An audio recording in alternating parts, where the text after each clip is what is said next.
probably the agents are now be saying, well, when you do your drainage, we want to see the muck stoppers. My name's Jamie Kimber and I'm a ground worker.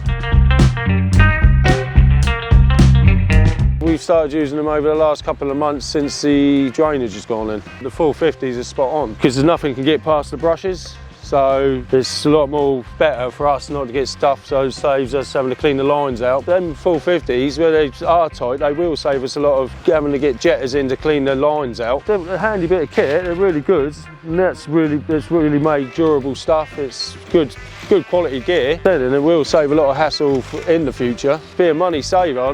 Once you've got them, you've got them. They're the same as anything. They look after them, they're going to last forever.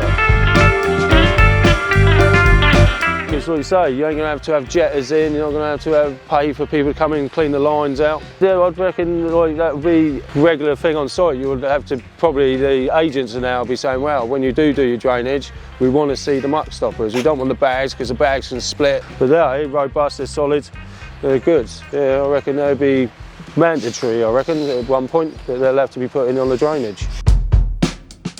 It's all good gear. Whatever saves the lines getting damaged and blockages, because that's pain on the bloody backside. You get a brick down there or whatever, slide down and somebody moves in and then you get blockages and then everything else backs up. Then you've got to be out on the roads and the manholes trying to release them there. And with them, they'll be spot on because you won't be getting nothing down your manholes. Like, you ain't got to be getting in there, trying to get down there, getting muck out of the lines. No, they are good. So yeah, good product.